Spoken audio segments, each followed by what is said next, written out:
Welcome back. Today on The Inner Edge, I'm joined by Naftali Schnell, a physical therapist from Lakewood, New Jersey, whose work offers a powerful window into something most of us take for granted: our ability to move. Physical therapy is about much more than recovering from an injury. At its best, it is about helping people regain confidence, independence, strength, and the ability to participate more fully in their lives. Naftali's professional background includes work involving specialized rehab, including scoliosis, movement-based programming for people with Parkinson's, pediatrics. In this conversation, I want to go beyond exercises, muscles, treatment plans, interventions. I want to understand what working so closely with the human body teaches us about resilience, aging, pain, discipline, and the connection between physical and emotional health. Well, Naftali, I'm so happy you've joined us here on the podcast. I'm very excited. Naftali, tell us a little bit about yourself, where you grew up, and how you got into the field of physical therapy. Thank you, Efraim. Great to be here. So the truth is, I'm just a simple kid from Borough Park who landed in college, and now I'm a professional. And I've been, not to brag, just as a statement, to have been endorsed by some people in the field with a set of good hands.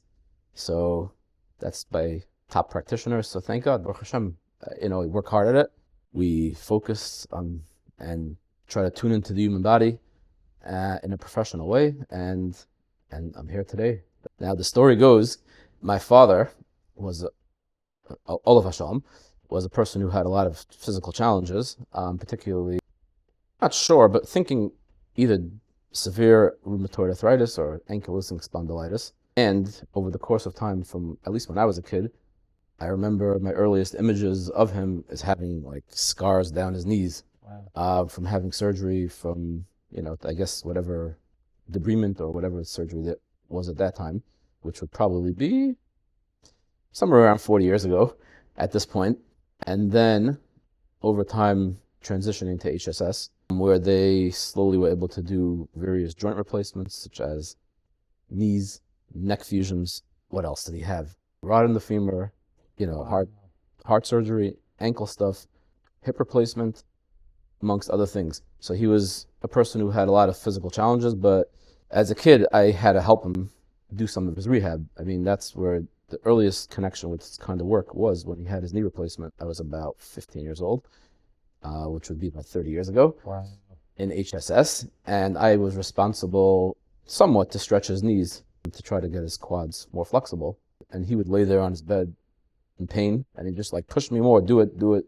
Let's get through this. I have to get more functional. The earliest, my earliest taste of physical therapy. Ultimately, the reason why I got into it, I guess, is because to help people be in the medical field and not have to go through medical school at the same time. So it was a commitment to people in the field, but without having to like commit my life to endless schooling. After treating people for so many years, what do you feel is, what do you understand about the human body now that when you first got into the field, you didn't really know? Listen to the body.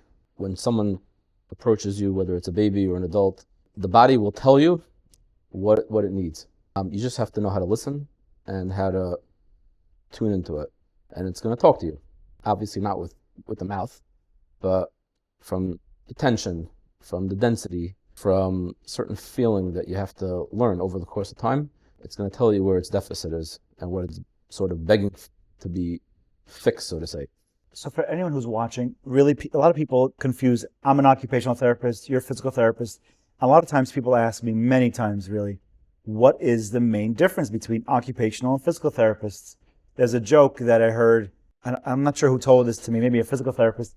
He said, physical therapists will teach you how to be able to move, walk, be able to have a gait pattern, be able to strengthen you.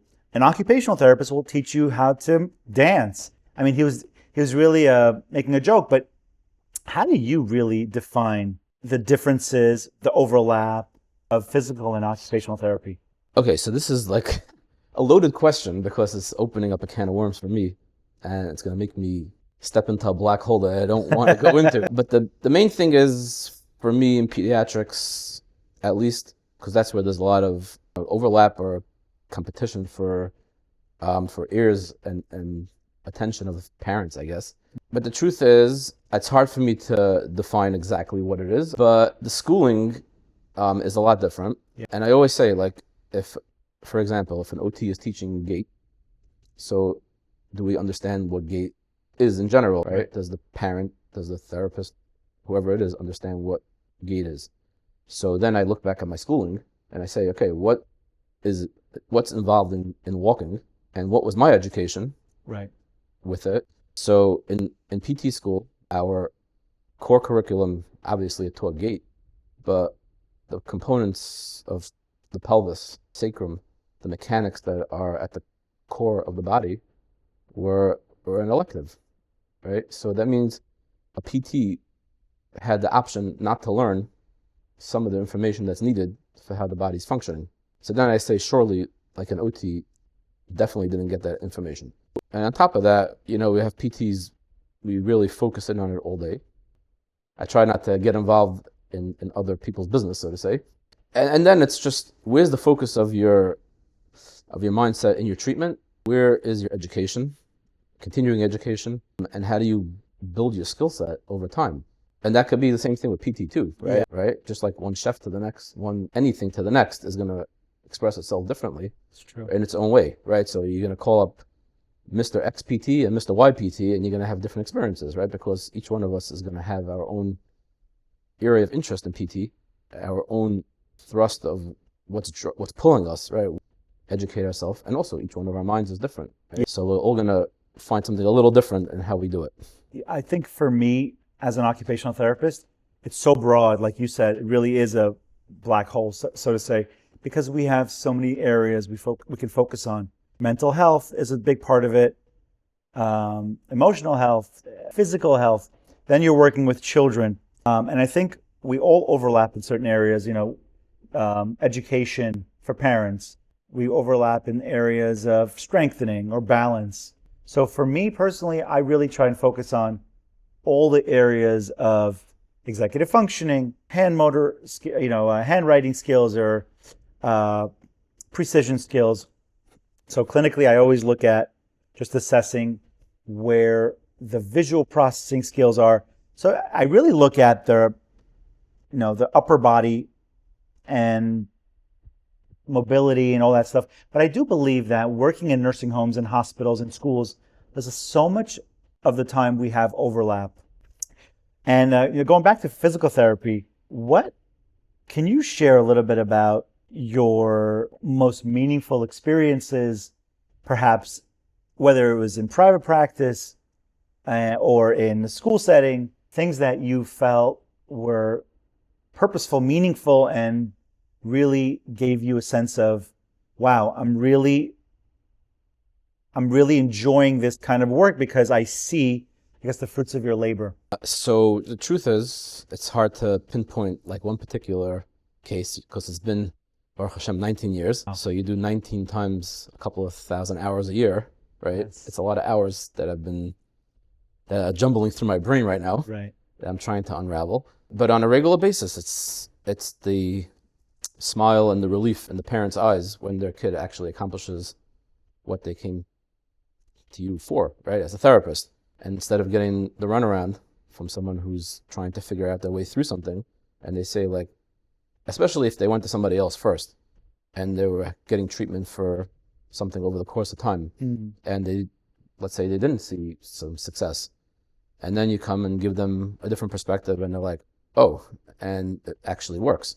Right. So then that smile, that relief, or when the patient just like, oh, I feel better, or this motion or movement activity that we did is giving me some more flexibility. So those little things, that's what we do it for. Well, I'm also going in blind, right? Because there's no flashing light that says, okay, follow right over here to this spot. And people come in and they're like, I don't know exactly what's wrong, but something's wrong, or I'm walking funny, or I can't figure out why. And you have to figure out why as the practitioner. Getting in there and having that success is really what makes it rewarding like that. So for example, a funny story to myself, since I just made a wedding last week, Mazel tov to myself. So my mind has been a little, not focused 100% all the time. A lady called me about her daughter, her teenage daughter, that she's having knee pain. She's been going to one of the big box places, and it's been a while, and she still has pain. She wants to come. So I said, fine. I always give a disclaimer, especially when it's girls. I tell them I'm a hands-on therapist. Just be comfortable. Know in advance that I have to touch, right? And you should just know that in advance. If you're comfortable, fine. If not, then you can't take away my hands and expect me to get anything done. Right. So that's up front in advance. And then I forgot why she came. And they came, I knew she was coming, obviously. I have it written down. She comes in, and I take a look at her. I was like, okay, so you're here for scoliosis? Like, what's going on with you? She's like, no, we came here for knee pain. So I said, knee pain? Like, you have to deal with something else first. Yeah. It's like, if your body is twisted and turned like that, so your knee is screaming, right? But that's only the symptom, but the actual problem is someplace else. Wow. So that's what I mean. Like, Yeah. the kind of thing where someone comes in for one thing, but you're noticing once you have the eye for it, something that may be actually causing the problem.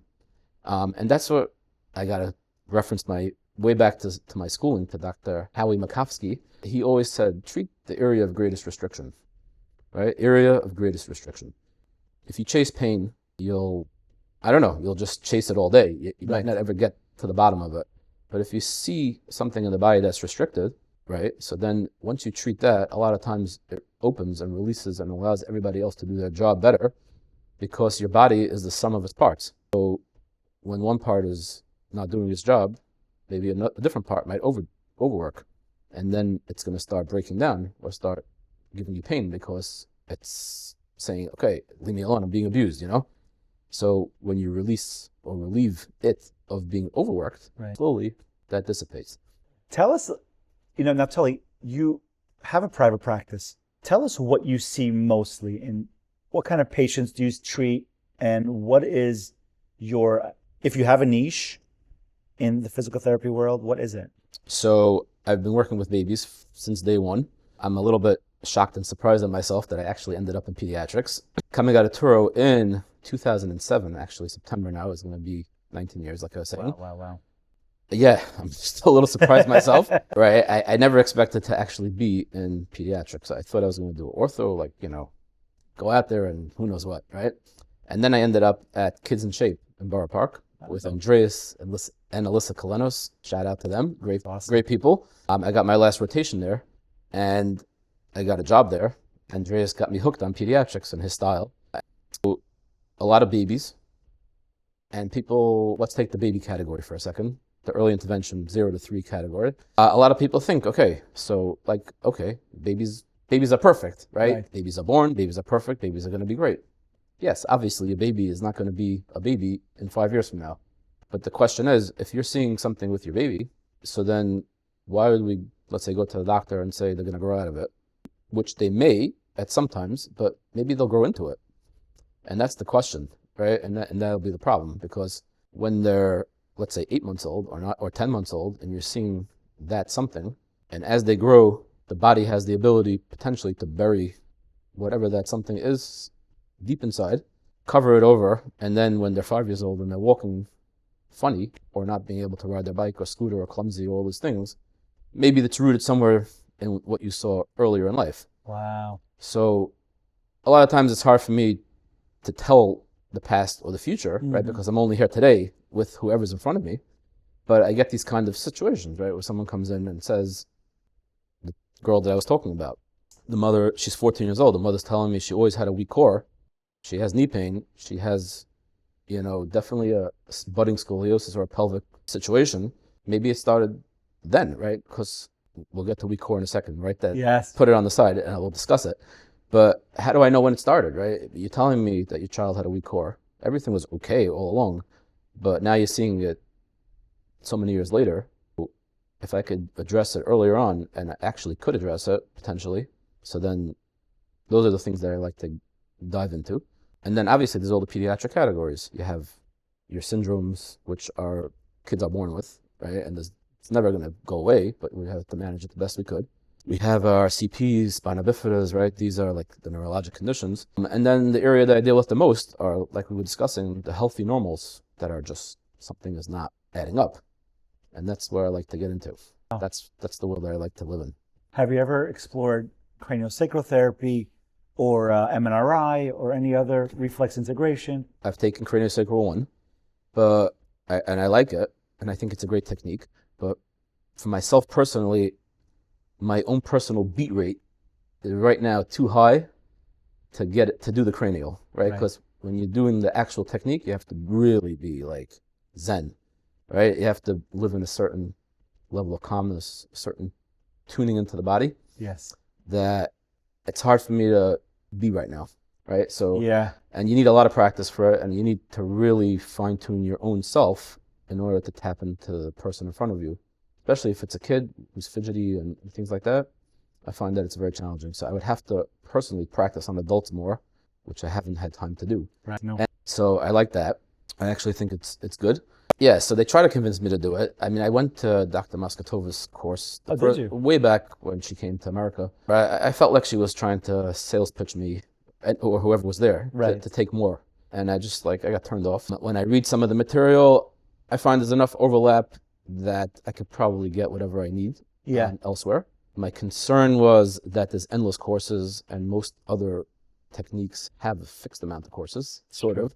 But it's just endless. So I'm a little concerned with that, honestly, as a PT, as a practitioner, just like as the customer.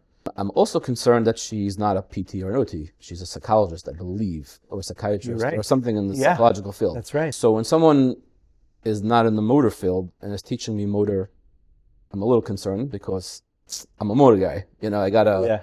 teach me how the gears, right, so to say, and everything relates to each other.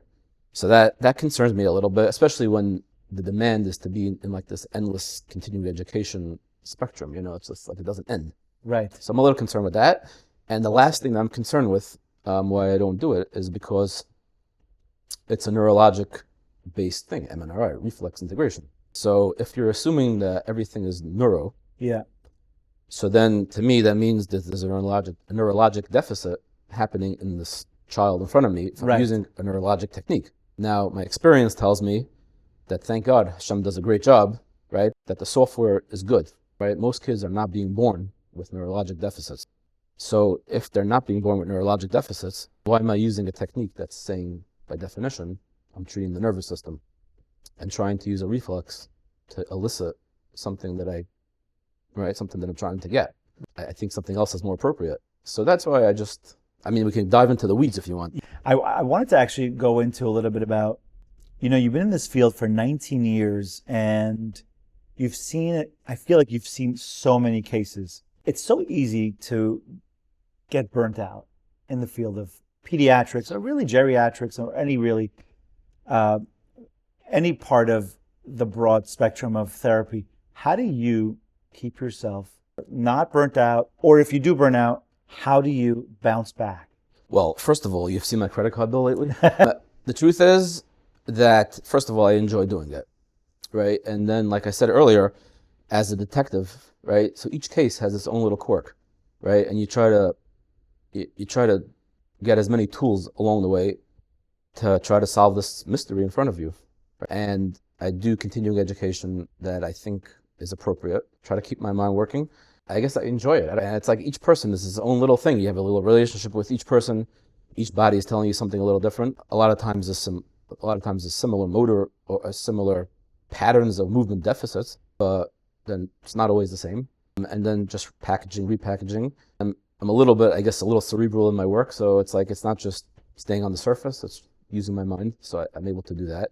Obviously, there's days that I feel like I'm like stretching and my brain is ready to pop. But thank God I've been blessed, first of all, with the ability to I could decompress over a couple of hours or a day, just blow off some steam or whatever, get away, and then I'm ready to go back. It's amazing. So I don't need time away. I just need sometimes just to let it go for a little bit and then get right back into it.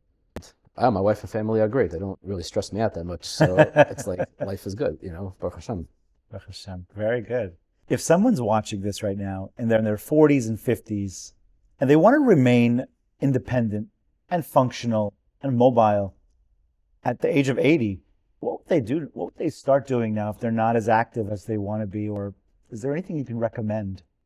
Okay, so I'm speaking to you as someone who's guilty of the exact same thing, because I sit there on the floor with babies or with people for a lot of my day, folded in half, and I know myself that I'm gonna get some sort of hunch. Or when I went to a course recently, which I took, zero balancing, which I like a lot. He said, "Oh, I could feel like where you're like zoned in your body, like Wow. where you're working, in what posture and position." But I think people just underappreciate just posture, flexibility, small motion. Like it doesn't have to be some crazy high intensity thing, but keeping your body flexible, which would include potentially gentle yoga, gentle stretching, basic stuff that's going to elongate your spine, and just fix your posture to sit up straight, upright. Most people are going to spend hours of the day in front of a safer, in front of a computer, in front of their phone, in front of a book, in front of a something. Yeah. Our life happens in front of us, and your eyes will draw your body to that position, right, to that point. So eventually that happens.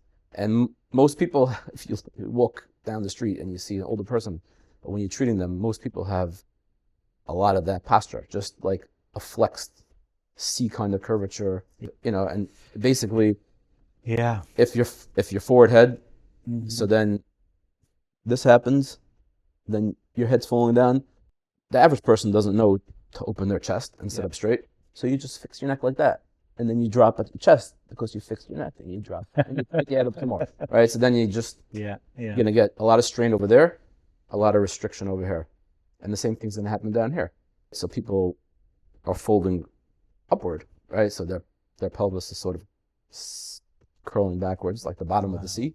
Your butt muscles shut off, your glutes, right, and your spinal muscles get weaker, and then all of a sudden you just have no strength in your spine and your legs, and that's why you find these people who are shuffling or can't stand up straight, or a lot of common Yeah, and then maybe in pain or rigid. pain. Or, Yeah, you have low back pain and all that kind of stuff, right? So trying to learn how to sit upright, stay flexible, doing just basic small motions to keep yourself mobile and correct these long-term positions that you spend many hours in is going to make a major difference in your life. Yeah, and now, absolutely, yeah. just think about it. If you sit folded in half, I was talking to an older man that I was treating yesterday. He's a chazan. He has Parkinson's now. Saying you want to get your breath, and you want to be able to project and all these things. I said you can't project from here. You're squishing your lungs. How are your lungs going to project or expand and contract for you if you're squishing them, right? You're trying to fill the balloon with air. You can't step on it. Your air, your blood flow, right? These are just basic, simple things. And just like when you squish yourself down, you can't get any of that to function properly. All of a sudden, your fluid in your body doesn't flow as well, right? Your body just feels boggy, shut off, right? All the center, the torso, the rib cage becomes restricted. You can't rotate anymore. And everything starts to happen just over here. And then tunnel vision, and then, right, the older people who can't rotate, right? So staying upright first, trying to be flexible, and then adding the other planes of motion. But trying to get out of these flex postures is very important. Your background is very big on scoliosis training. Yeah. And, what makes scoliosis rehabilitation different from ordinary physical therapy? She is actually from Chicago area, but she's taken it with the people in Germany. Okay. So she's their emissary in America. There's other branches that other schools, I guess, that train also. Hagit or somebody else. We have a couple of chevra that took it together. Rita, Harun in Brooklyn, Shlomi Meyer in Muncie. No, these are both newer guys. Okay. If they took it, but very nice. Israel Novigrod took. Cindy Nyberg maybe took one, I'm not sure about two, and trying to strengthen, use your arms, legs to do stuff. Yeah. But in scoliosis training, the spine is the issue, and the spine is what's used to address itself via fixing the periphery and moving the center, using breathing and using tactile cues to the patient to train the spine to reorient itself, and then trying to help the patient get better awareness of where they are, because most people don't even realize what's going on, right? Wow. So teaching them, okay, you could just breathe into this area, right? And just find out that you have a whole zone in your body that's not functioning, right? And we can make it function. expand your rib cage, right? Just see what it feels like to put air into that spot as opposed to just in that spot. Sit up straight. The simplest thing. Go to a mirror and try to sit up straight. People, it takes them time. Right. And then the craziest thing is I have young people that come and they're standing up straight and they feel like they look weird. It's like they're standing in front of the mirror and they see themselves looking perfectly fine and normal. Yeah. And they're like, this feels weird. It's like, but this is you. This is straight. You're tall. You look good. Why do you have to hunch? And they're like, no, this feels better, right? And it's just the body has its certain memory or certain muscle memory and postural memory, and it wants to pull it down. And then I say, go for a walk. You're in the office. Nobody's looking. Go for a walk. It just it feels weird to walk straight, right? And to walk upright. And it's just, trying to train people where they are and where they really should be.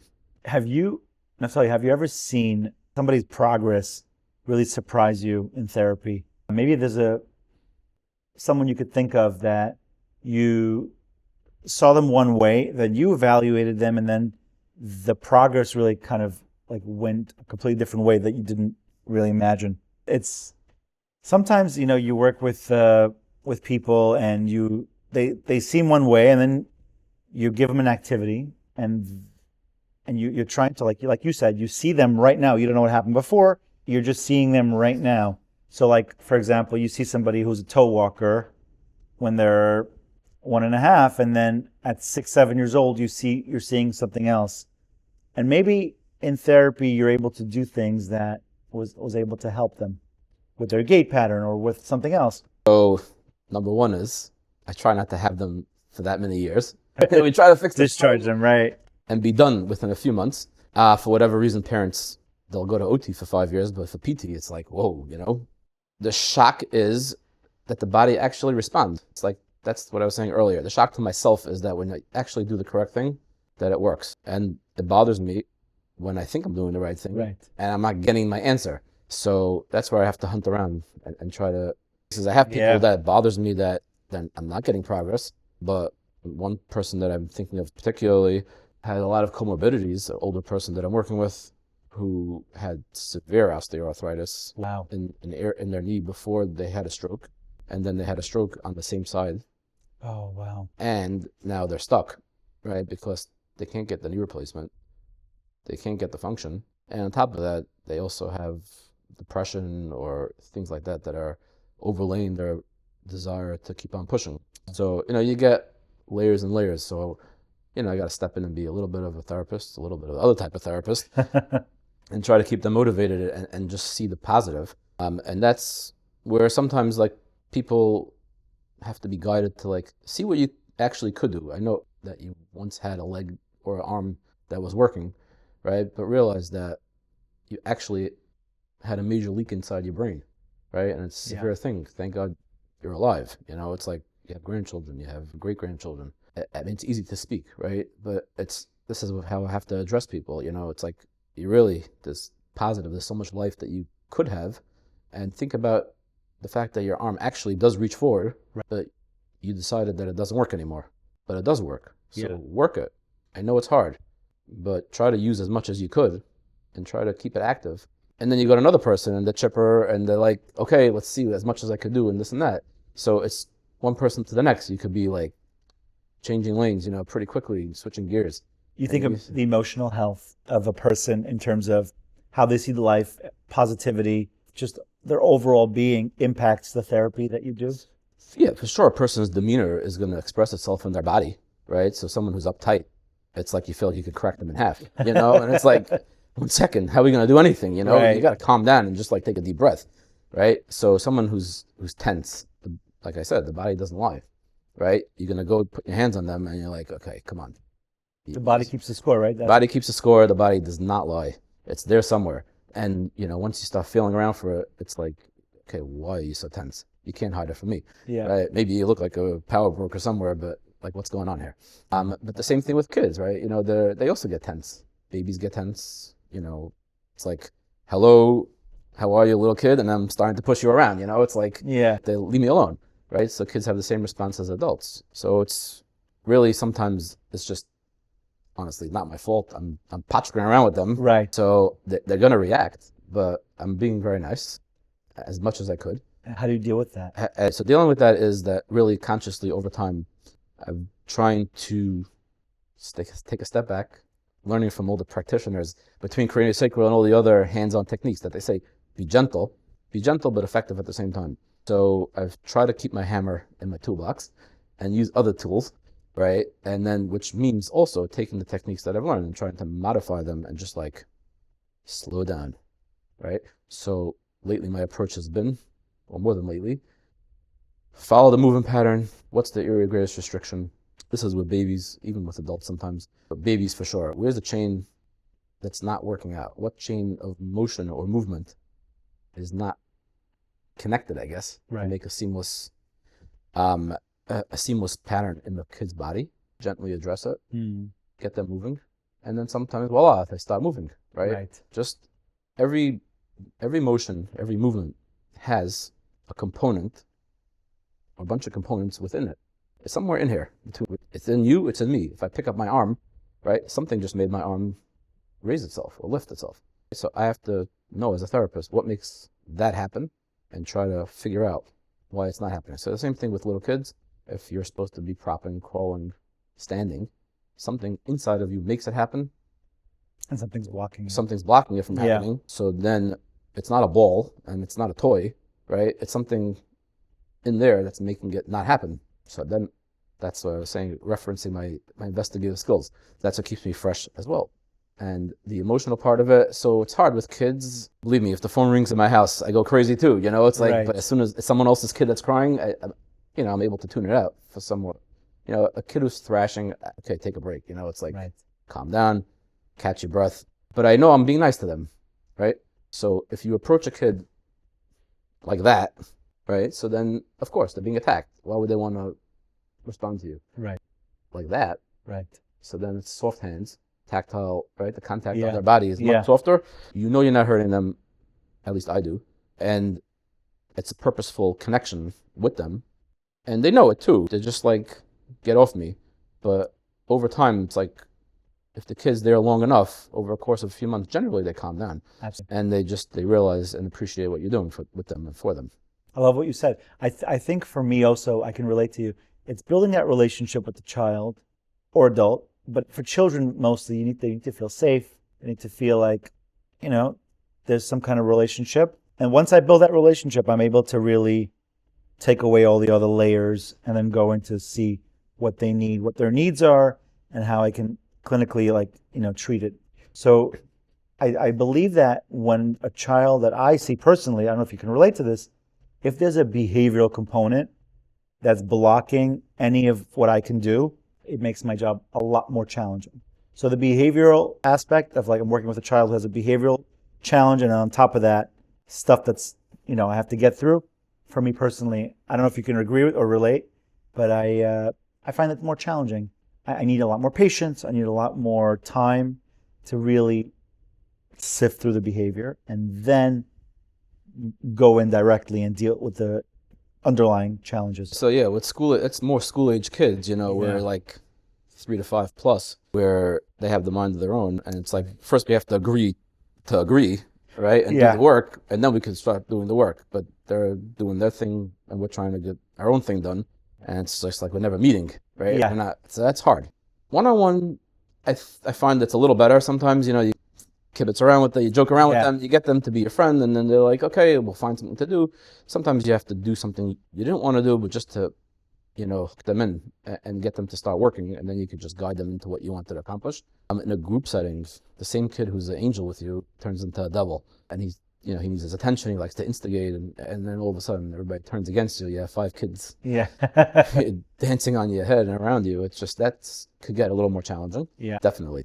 But now I'll ask you this, when you talk about behavioral, right? So I always have my little debate with my OT friends about sensory and motor, core, all these kinds of things. So now let's try to dive into that for a second. Totally, please. So go ask me the questions, or what do you see? So for me personally, it's really a combination. It really depends. I really try and regulate the child first, make sure they're regulated, and then I look at to see where are they sensory seeking?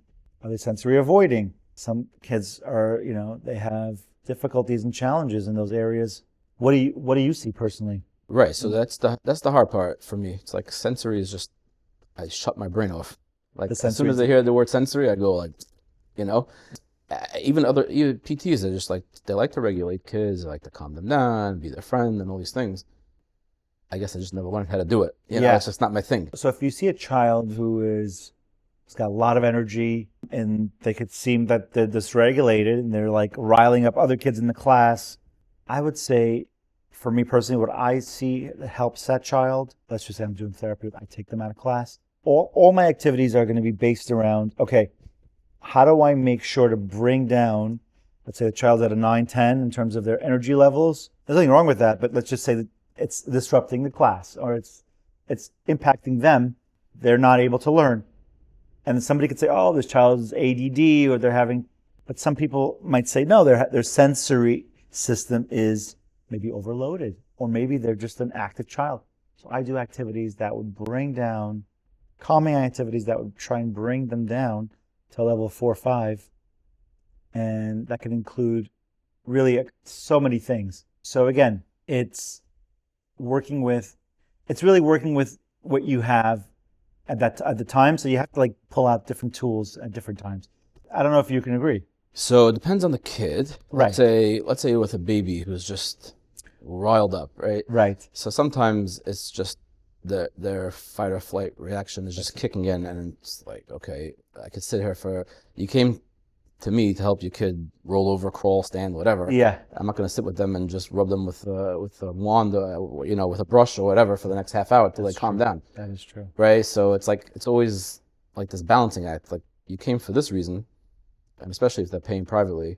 It's like you came for A, you want me to do B till your kid calms down, and then here a half hour, 45 minutes later, we didn't do anything, and then what? And that happens sometimes. Right. I have seen that happen sometimes, and you have to really be, I think, patient with yourself as a clinician. What I find is sometimes we have these expectations and we put pressure on ourselves. This person's paying out of pocket. It's very expensive. They're traveling. But sometimes it's not up to us. We think it's all up to us. But I believe that from my own experience, and I haven't only been doing this for 11 years, what I find that when you're patient with the child, you meet the child where they are, not where you want them to be. I know it sounds like counterintuitive. You want them to be here, and the parents have a pressure and stress to be there, but it's not always going to be that way. And I see that many times. The child maybe didn't sleep one night, or maybe he's hungry. That's the thing I heard, hats, hungry, angry, tired, or sleepy. So you have to like review and see where they're at, and then you got to meet them halfway. And sometimes you need the parents' support really to work together. The parent might have to be there physically with you to regulate them and calm them down and feed them. And then you can put in, and you might get like 5-10 minutes really in.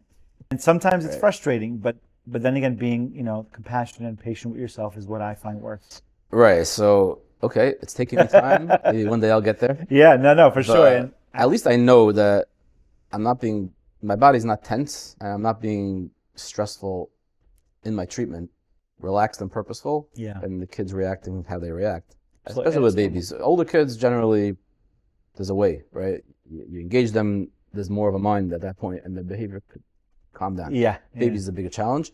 But I find also that when we deal with the sensory stuff, so this is just therapy philosophy for a second, folks. I always try to figure out, okay, people come and say sensory system and core. Well, there's a question that I ask myself, right? Why is sensory a problem? And why is motor not a problem? They're both in the nervous system. Yeah. Right? Sensory, to me, is afferent, or information in. Motor is efferent, or information out. That's right. So if you have a sensory processing problem, so that means there's something wrong with your nervous system and your brain, that it doesn't process this type of information. So why is there something okay with your brain that it does process that type of information, meaning motor information out, but not information in? So this is the question I ask myself this question. I don't have a good answer. Yes. Right? Or maybe I have thoughts. I didn't get to it yet, but it's a loaded question, right? Because, it's like obviously people come in, okay, sensory. And then they treat based on that kind of perspective. And I'm saying to myself, one second, if there's something actually wrong with your brain or with your nervous system, so why am I only seeing it in one component of your nervous system and not the other component of your nervous system? Fantastic question. Right? Yeah. I mean, I don't know if you ever thought of it. I have. When you ask that question, I just picture the spinal cord, the pathways coming in. That little slice, the cross section. Yeah, that's exactly, right? the cross section, exactly. So I think there's something blocking one area, and maybe there is some kind of a trauma involved. It could be so many different things. We don't really know until we really look and kind of have to dissect and see the Right, so obviously, big picture. I thought about it, and I asked you a loaded question. No. And I have this debate with my colleagues in all different areas. But if you look at a body, right? I'm talking about healthies, right? I'm not Downs, not CP, not all these kind of things, because that's going to be a body. It's different. A little different. Yeah, there is something that's right, we'll call it not in the normal right range. But a healthy kid who's having a sensory problem, why is their sensory system so messed up? And for me, as a manual therapist who was taught or learned to investigate the body, so if you look through the body, you'll find common areas that are going to have some sort of restriction in their motion or in their resting tension or tone. That's where you're going to find where the sensory component's coming from, where the motor restriction is going to be in the same kid. So, for example, a kid who's scared to stand up. Why is a kid scared to stand on their feet? Because they have a sensory problem. So that means we assume that they're afraid to process the information of the world going into their body. Right. And therefore, it's not letting them give the motor information out so that they should react and stand up straight. Whatever, something like that. Yeah. Right? So if I look at their body, many times with a lot of kids, you'll find that there's an area in the body or areas that are not moving well. That's what I find. So now, if you have an area on your spine or in your occiput, for example, right? These things are real, right? We talk about it in school, but it's actually part of your body and it actually does something, right? So if your occiput is restricted, your OA joint, for example, or something in the shoulder, something in the chest, something in the pelvis, something through the spine. So that means the information that's traveling through there is going to be altered, right? Because that's how your body works. Yeah. It's assuming a certain resting tension, and the body is doing something different, it's pulling, right? So that means a lot of times you'll find one side of the body is a little tighter, one side is a little weaker, or higher tone, lower tone. So that means information on one side of your body is one state, information on your body is the other state. And you'll find, I don't want to get up now and do it, but on camera, right? You'll find when the kid has a sensory issue, it's really that their body's resting position is not where it's supposed to be. Relieve that, all of a sudden the information travels properly up the track. The motor response could be proper, and voila, they're doing fine. Because there's nothing wrong with their neurology per se. It's how the neurology is traveling through the body. And this is where the action is in my brain. So this is what I try to deal with. Not saying that sensory is not a thing, but to address it, if I would do MNRI kind of idea, where I'm trying to treat the nervous system and get a neurological reaction by treating a reflux, I'm never going to get far enough into the body to make the joint or the muscles work at their level that they have to in order to free them, to allow their neurology that's traveling through them to respond properly. So it's interesting you said that. Yeah. So I have to turn it on its head a little bit. Interesting. So yes, some people say the nervous system is the boss. It could be, but to me that's the black box. I can't get into it because the nervous system is not open to us in a certain sense, right? The brain is it's closed. Right? We only see the expression. So it's hard for me to climb in there. The way for me to get in there is from the periphery, which is the extremities or the trunk. Right? Make it work, and I get in there. Right? So I love that you said that, Naftali. I believe that the body can teach the brain.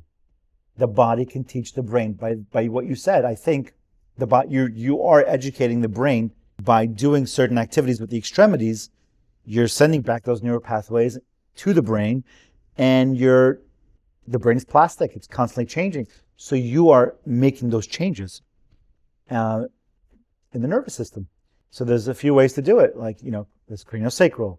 There's different parts of physical therapy, occupational therapy, and we access the brain.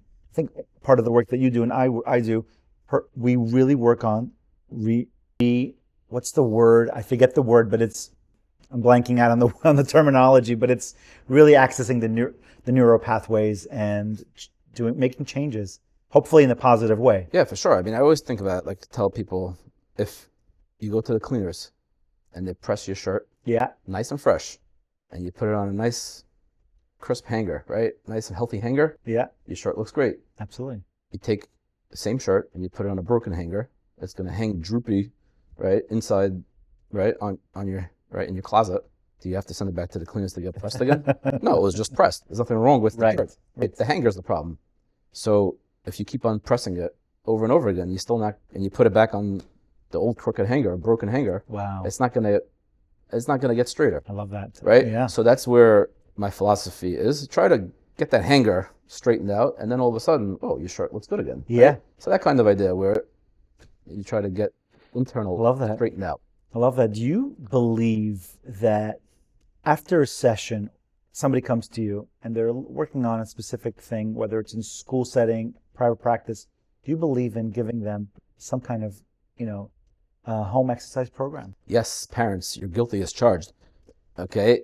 You have no idea. It's like we could talk ourselves blue in the face, right? But the end of the day is God blesses you with your parents and your family. And we only have a child for an hour a week, 2 hours a week, max. I mean, how much do you get already out of a kid, right? Time, yeah. So there's how many hours in a week? 140 something, 160 something? I don't know, I gotta do my math, right? So that's a lot of time when you're not with your kid. So that means, for example, if you're on a diet, right? If you only keep your diet an hour a day, an hour a week, you're not going to lose weight. So the same thing is, you're not going to make a change in your body if you only do it, or you tell someone, I tried. When you hear I tried, that means they might have thought about it one time over the course of the week. We did it a little bit means they did it maybe once for like a minute. Right. And you learn like what they mean with their terminology, right? So yeah, of course we give a home exercise program, a few exercises just to keep it simple, basic, couple of things to help somebody move. But it's a little bit on the patient, the client, whatever you want to call them, Yeah. right? To follow family through, side, to follow and understand just what has to be done, make the changes necessary, and do the exercise a little bit, because you have to change your body at a certain point, right? Ultimately, you came to change something. And in order to change something, you actually have to change it, right? It doesn't change by itself. If someone comes in with, let's say, bad posture, it's a classic thing. Yeah. Scoliosis or not, like someone who's just wants to change their posture. This thing, if they're 20, 30 years old, right, it's been going on 10, 15, 20 years. Yeah. It's not a mechanic. You can't just, take out a wrench and make it get better. Right. There's something that's going on for 20 years. How you expect it to get better in a day? You need to slowly work it through over the course of months or years. Your body's alive. It's going to change, right? It's plastic. It has life to it. It's going to change.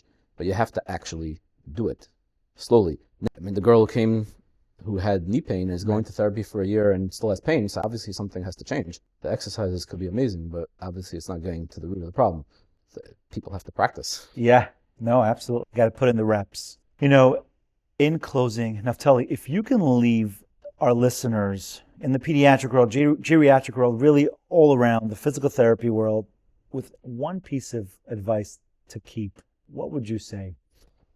I would say that you got to keep yourself mobile, keep yourself flexible if you could. I'm a big talker because I live by that much of what I'm saying, all right? But you have to a little bit educate yourself also and understand that your body actually is a sum of moving parts, right? And certain parts are, we'll call it a little more key to keep yourself fresh and flexible. Generally, your hips and your knees and your extremities are going to pay the price for something bad, we'll call it, in the center of your body, right? An offender, your head, neck, ribs, trunk, pelvis is going to probably cause a lot of damage to happen in the periphery. So trying to keep yourself flexible, upright, fix your posture. It's amazing, right? How much you could change just by doing that silly little thing. Yeah. Right? And being aware of how you're standing and how you're orienting your body over your feet. Philosophically, there is a model that you could make for your body to be built center out. That your body could, philosophically, there is a way that you could think about your body being here, and being built out from top to bottom. And that if you help your body orient itself properly over your legs and under your head, you can all of a sudden change a lot of things and be a lot happier and healthier. Doing small mindful exercises through the day, right? If you're walking, it's great, but you're only going to walk within the position of your body. So if someone's bent over, they're going to walk bent over. You have to learn how to get out of that position, right? Sometimes just understanding that part, right? So yeah, the person claims living a healthy lifestyle. It's true, Right. but we have to get more flexible, get that change.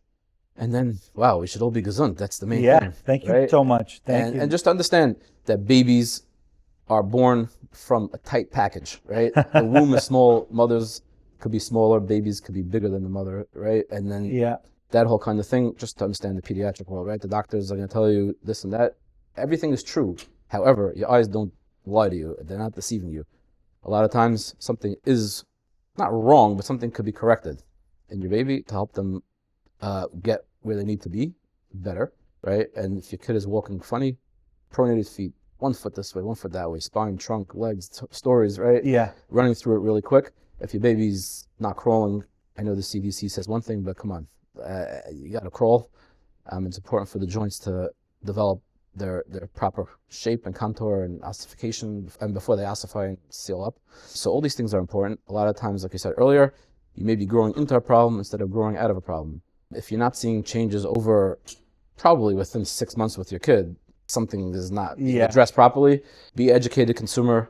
Unfortunately, in our community, a lot of people don't have even basic education. There's a lot of, right?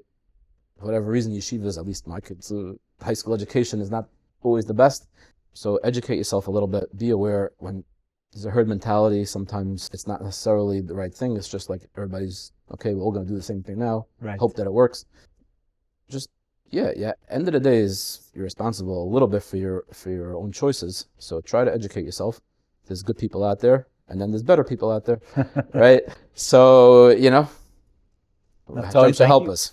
Yes, Naftali, thank you so much. I'm going to put your information in the show notes. If somebody wants to reach out to you, what's the best way to do it? Is it an email, your contact? Yeah, you could text me and I'll call you back probably. Okay. Is the best way. 917-584-3072. 917-584-3072. WhatsApp, text. And generally I'll ask to call you back and talk on the phone. Awesome. Thank you so much, Naftali. All right. Thank you so much, Efraim. Thank you.